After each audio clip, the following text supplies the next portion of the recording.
I'm Daniela D'Angelo, and these are some common competition mistakes that I have gone through and some other people might have gone through. I think the biggest mistake with competition shooting is not getting into competition shooting. Feeling discouraged and feeling like everyone is going to be judging you or thinking you're doing something wrong right when you begin. Everyone sucks in the beginning, honestly. Everyone is bad and doesn't know what they're doing, and people understand that, and they're gonna be cheering you on.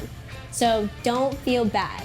A common mistake that I definitely have made because of my height is not thinking about sight over bore and thinking about the difference. My sight is higher than where my round is gonna go. Most of us have our rifles zeroed at 100 yards, so the sight over bore will connect perfectly at 100 yards, but at 5 or 10 yards, it's going to open up and there will be 5 or 6 inches where you're gonna be hitting low and you might hit a no-shoot or you might miss the target completely. So we have to accommodate for that and aim higher. So we realize that when there's a close paper, we say, okay, now we're gonna aim a couple inches high, and we're realizing what we're doing there. Another common mistake is forgetting gear.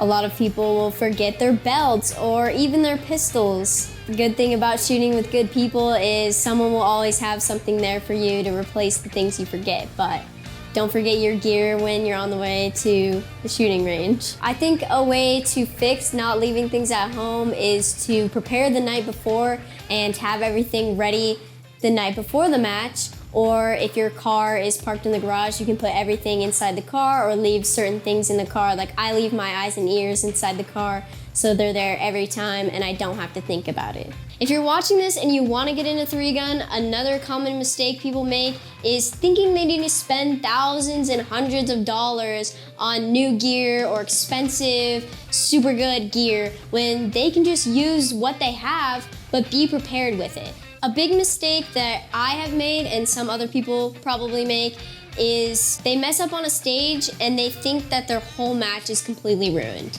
When you mess up on a stage, it definitely is a little bit heartbreaking, but you have to focus on your next stage. My dad always says, your best stage is your next one.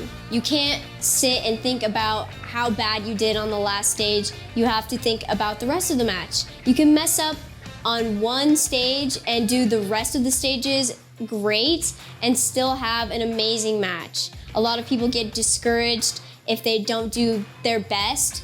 A lot of what you hear from competitors when you ask how they're doing or how their match is going is, oh, I did so terrible, I messed up on this stage, I got a no-shoot on that stage. A lot of people need to focus on doing better and fixing what they messed up instead of just bringing that completely down and bringing their whole entire match down on that one mess up. I have a little tip when people ask me how I'm doing in a match. Even if I just messed up on the last stage, I just tell them, I'm doing pretty good.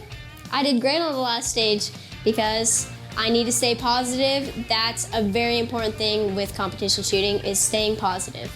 These are some of the mistakes that I've made. Let me know some of the mistakes that you've made in the comments below. Like, subscribe, and hit that notification bell.